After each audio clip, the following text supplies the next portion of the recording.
Querida iglesia, les saludo a todos y a todas en el nombre de nuestro Señor Jesucristo y con gran alegría les anuncio el Santo Evangelio de Jesucristo, de acuerdo a lo registrado en San Mateo. Dice así la palabra del Señor. Oyéndolo Jesús, se apartó de allí en una barca a un lugar desierto y apartado. Y cuando la gente lo oyó, le siguió a pies desde las ciudades. Y saliendo Jesús, vio una gran multitud y tuvo compasión de ellos y sanó a los que de ellos estaban enfermos. Cuando anochecía, se acercaron a él sus discípulos diciendo, el lugar es desierto y la hora ya pasada. Despide a la multitud para que vayan por las aldeas y compren de comer.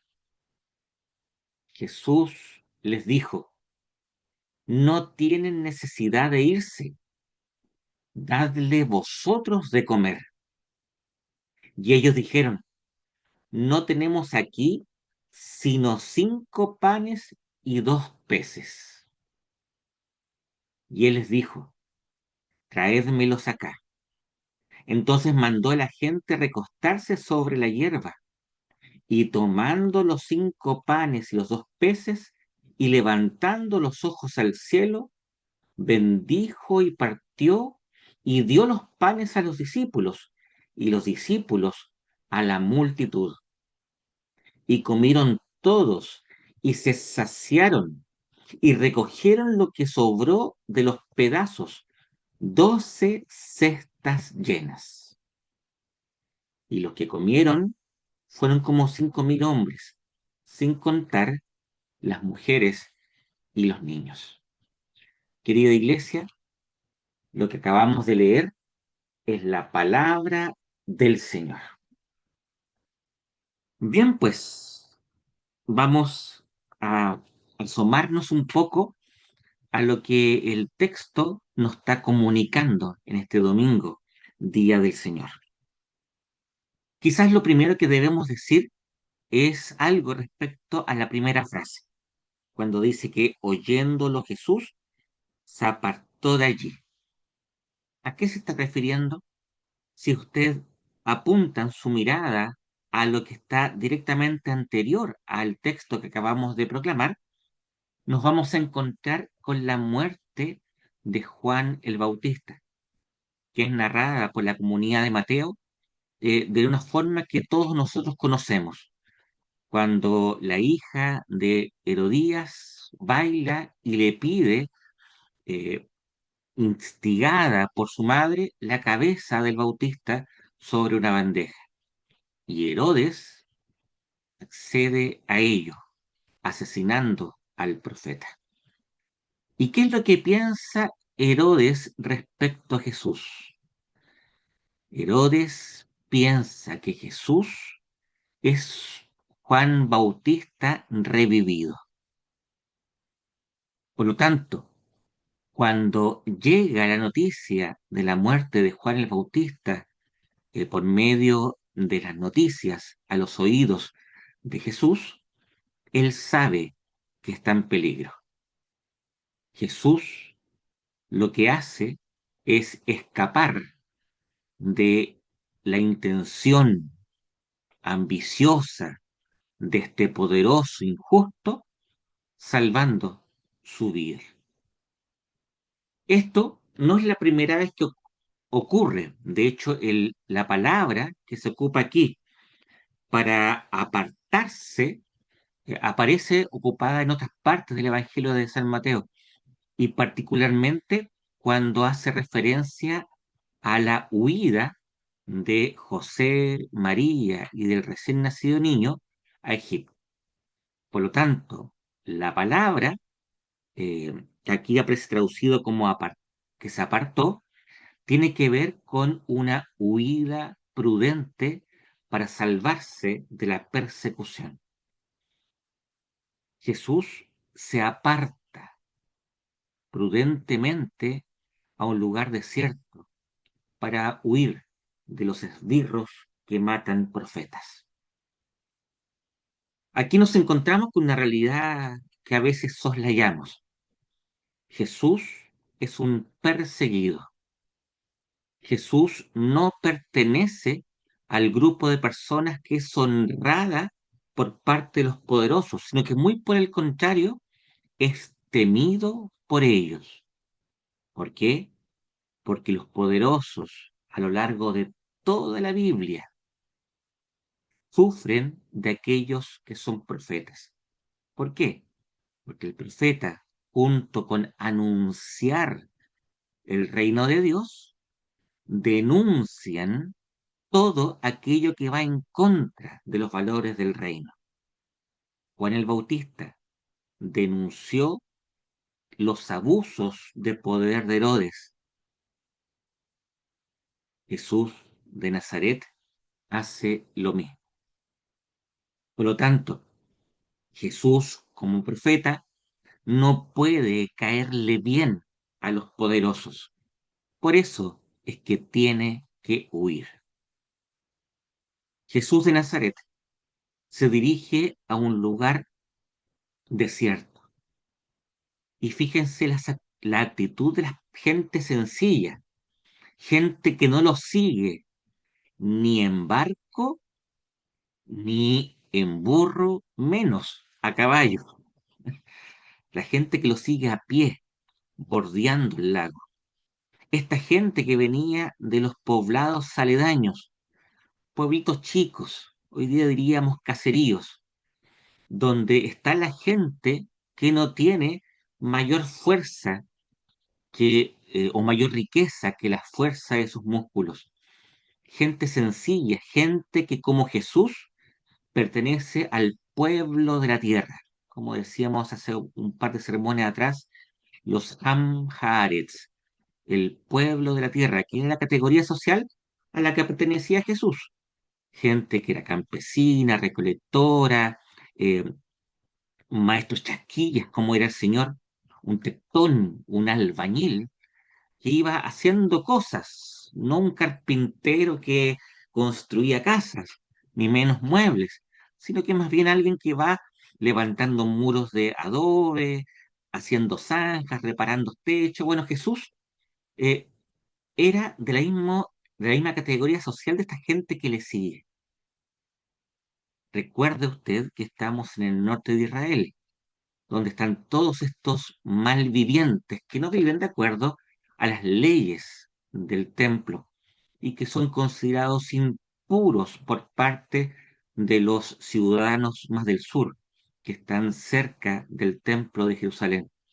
Jesús pertenece a este grupo y la gente que lo sigue le reconoce como propio y va tras de él porque saben de que él trae las buenas noticias del reino de Dios y de su justicia.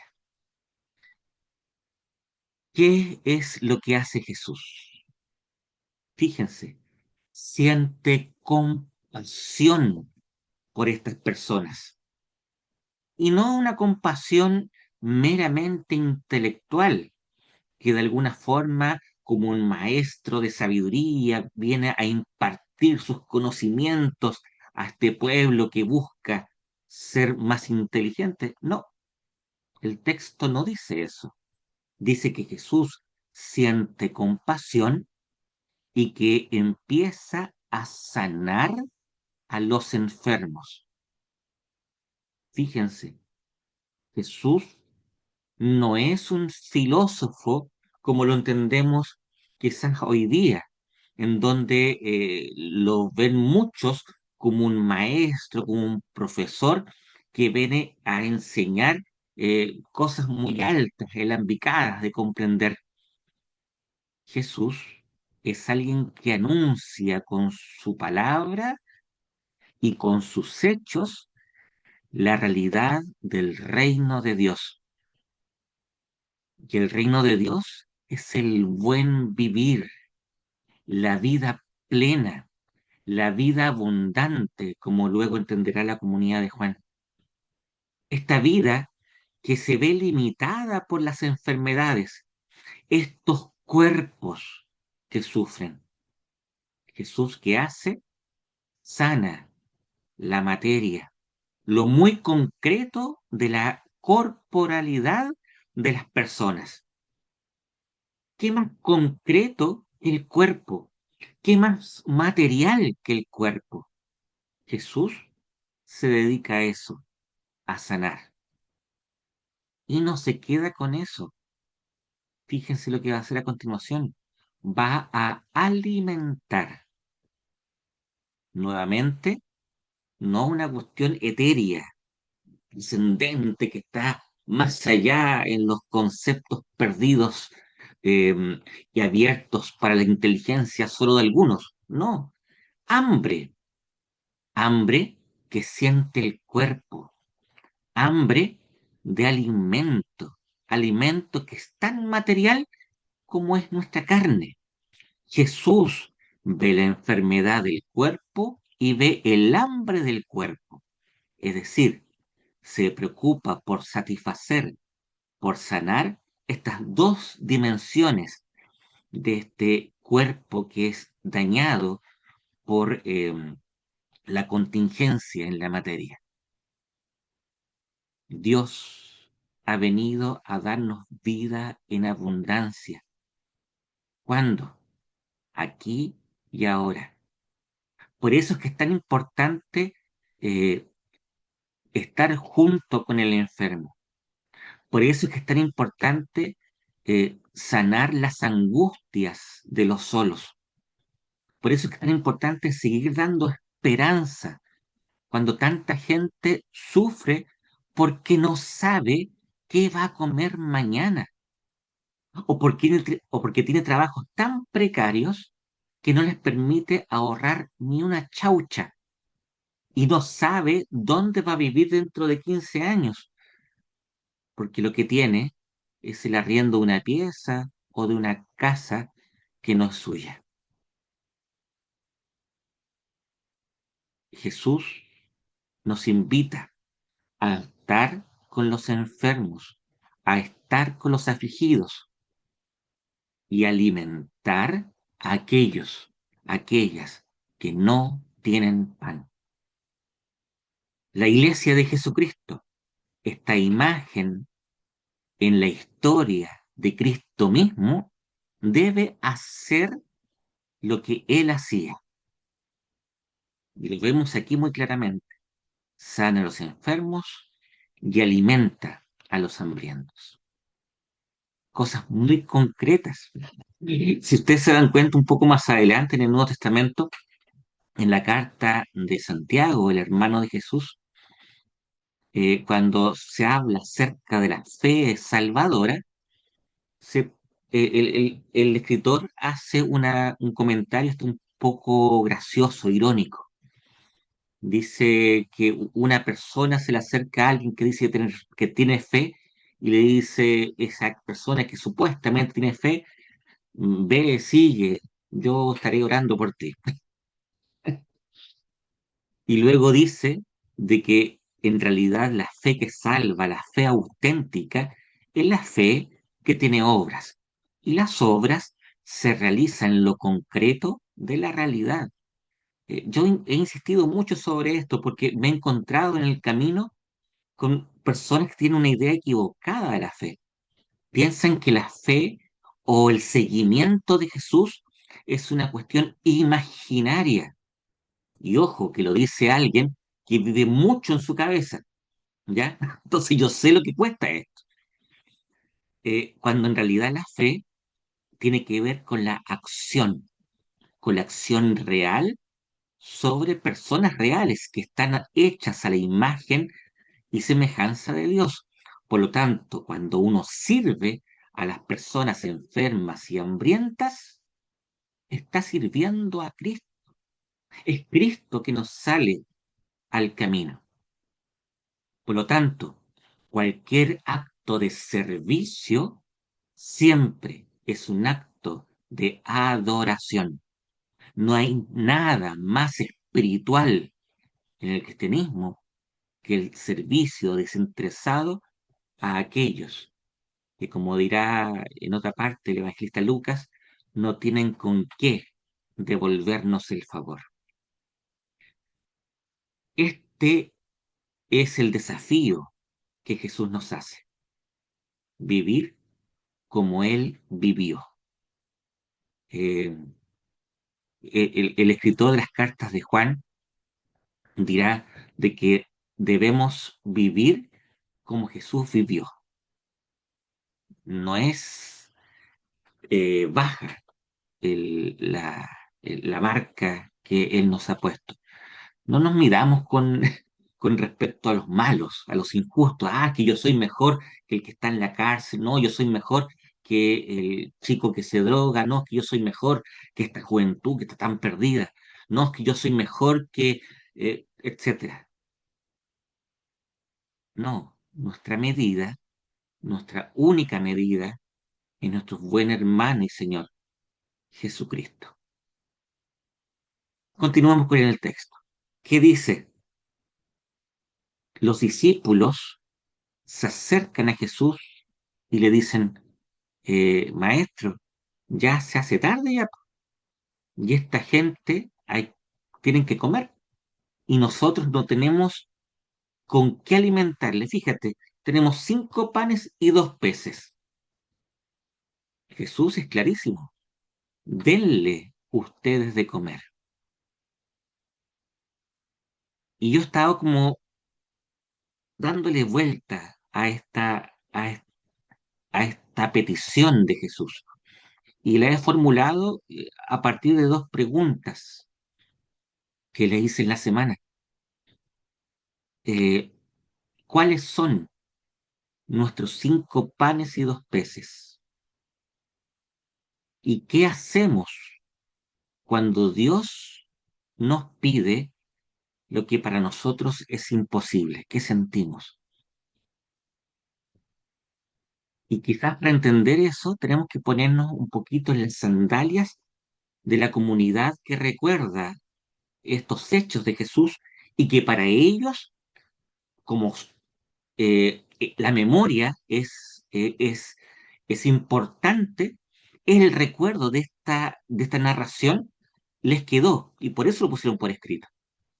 Eh, ¿Por qué para ellos es importante este acontecimiento de que Jesús haya pedido alimentar a una multitud muy grande de 5.000 personas, sin contar a mujeres y niños, con una cantidad insuficiente? Pongámonos un poquito las sandalias de ellos y de ellas. Fíjense, estamos viviendo en una comunidad 70 años después perdón, 70 años, eh, 40 años después de la muerte de Jesús. Claro, 4, 5, 6, 7, sí, digo bien. El templo de Jerusalén ha sido destruido por los romanos.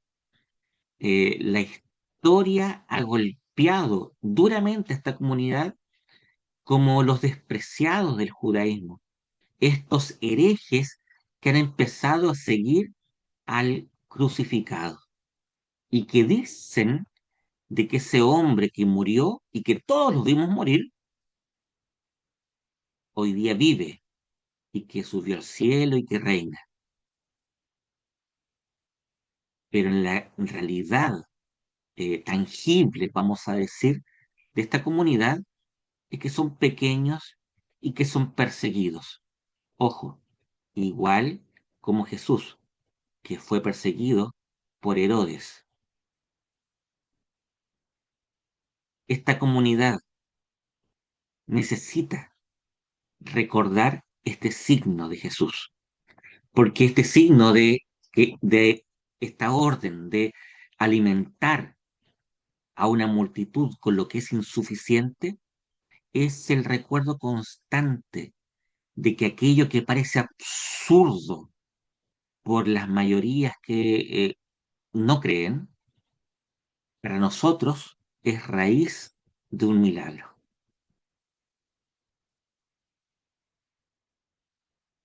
una pequeña comunidad perseguida, tratada como paria, como indeseables, como herejes, como blasfemos por parte de los judíos, y que más encima vive en un contexto de, de un absoluto dominio de un poder extranjero, los romanos, tiene que dar sentido a su seguimiento a partir de este recuerdo. Es decir, desde nuestra pequeñez, desde nuestra insignificancia, Dios obrará un milagro tan grande como el que hemos sido testigos, nuestros padres y nosotros, a partir de la experiencia con el crucificado. El crucificado, aquel que es ejecutado en medio de terroristas, en medio de ladrones, en medio de subversivos, siendo el mismo acusado de lo mismo, rey de los judíos, él se hace llamar, rey de los judíos, uno que se oponía al César, como argumentarán los fariseos, ese crucificado, esa impotencia absoluta de un hombre que muere, viene a ser el equivalente de los 5 panes y de los 2 peces, algo que a todas luces es insuficiente. Como es insuficiente nuestra vida. Somos pobres, perseguidos, ya maltratados, hemos sido expulsados de nuestras familias judías porque hemos creído que Jesús es el Mesías.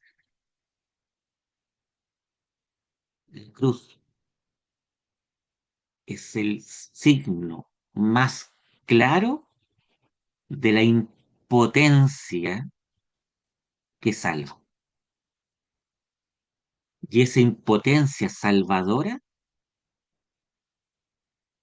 ese aparente fracaso, es el que sigue dando sentido y razón de ser a las vidas de tantos y tantas que esperan.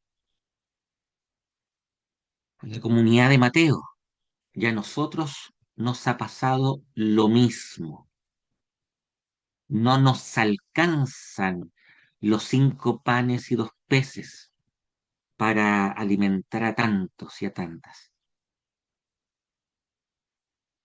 El fracaso aparente de Jesús en la cruz parece que no alcanza, parece que no sirve. Pero Dios en su lógica hace algo totalmente descabellado. Multiplica lo insuficiente y lo hace suficiente hasta la saciedad, hasta la sobreabundancia. Recuerde lo que dice Pablo, en donde abundó el pecado, sobreabundó la gracia, en donde todo parecía imposible debido a la persecución, la angustia, la crisis existencial, la depresión, el pecado que pesa, la historia que arrastramos tantas veces, el dolor de otros que nos rodean y que sobreviven el día a día, sufriendo duelos indecibles, los muertos que cargan las mujeres en Gaza, en Ucrania, en la República Democrática del Congo, las faltas de libertades en Nicaragua, la ausencia de esperanza por tantas personas que se van a vivir a la calle, no solo en Chile o en Sudamérica, sino que allá, en el norte, donde pareciera que todo está resuelto y puesto como una especie de panacea para la humanidad, las multitudes de personas sin esperanzas que se van a drogar a las calles y que terminan muriendo ahí presa del fentanilo. Todo eso, que es una multitud de muchas personas, debe ser alimentado con este aparente absurdo de nuestros 5 panes y 2 peces, con este aparente absurdo de la cruz del crucificado. Nosotros sabemos que el Señor tiene el poder de multiplicar nuestra nada, siendo el milagro que tal vez nuestros ojos carnales no van a ver el resultado, pero tenemos la certeza, por lo que nos anuncia la Escritura, de que al final de la jornada sobrarán 12 canastos llenitos de pescado y pancito, para que otros puedan seguir comiendo. El reino de Dios ha sido anunciado. La buena noticia de Jesús, el anuncio que hace Jesús del reino de Dios ha sido dicho para que nosotros, para que nosotras sigamos haciendo eco de esta realidad tan poco pensada. Dios, el 3 veces misericordioso, el 3 veces tierno, esté con nosotros, sanándonos y alimentándonos, para que como iglesia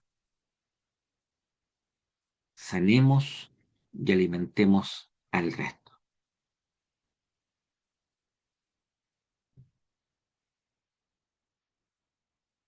Esa es nuestra tarea. El Espíritu Santo, que animó a los profetas y que habló por medio de ellos, también lo haga a través nuestro. Que seamos iglesia de Jesús, que multiplica los panes y los peces. Para que todos, todos quedan ochitos por su misericordia.